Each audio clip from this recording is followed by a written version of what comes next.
আপনার চারপাশে যদি আপনি লক্ষ্য করে দেখেন তাহলে দেখবেন যে কিছু মানুষ খুব সফল আর কিছু মানুষ ব্যর্থতায় ভুগছেন। কিছু মানুষের কাজের জোর খুব থাকে আর কারো কাছে কোনো কাজই থাকে না।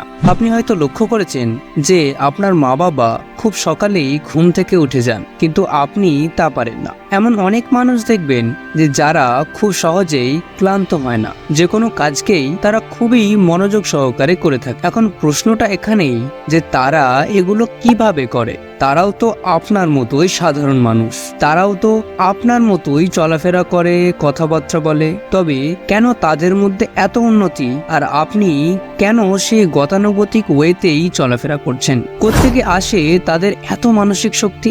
হ্যাঁ, আজ থাকছে এই নিয়েই বেশ কিছু চমৎকার সাইকোলজিক্যাল বা হিউম্যান নেচার নিয়ে অবাক করা তথ্যাদি, যা আপনাকে একজন পাওয়ারফুল, একজন ব্রিলিয়ান্ট, একজন সাকসেসফুল এবং একজন অসাধারণ ব্যক্তিত্বের রূপ দিতে পারে। তো চলুন কথা না বাড়িয়ে শুরু করা যাক।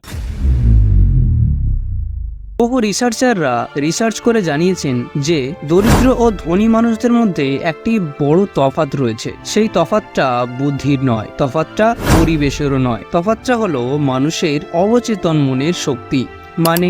মানে হলো একটা দরিদ্র মানুষ তার অবচেতন মনকে আলতু ফালতু কাজে ব্যস্ত করে রেখে দেয়, ফলে সেই ব্যক্তি তাতেই অভ্যস্ত হয়ে পড়ে। অন্যদিকে একটি ধনী মানুষ জানে যে কিভাবে তার অবচেতন মনকে কাজে লাগিয়ে সমস্ত কাজগুলিকে করিয়ে নেওয়া যায়। আসলে এখানে ব্যাপারটি ঠিক মালিক ও স্টাফের মতো অনেকটা। স্টাফরা চেষ্টা করে যে তারা কিভাবে ফাঁকি দেবে, আর মালিক জানে যে কিভাবে তাদেরকে দিয়ে বেশি কাজ করিয়ে নিতে হবে।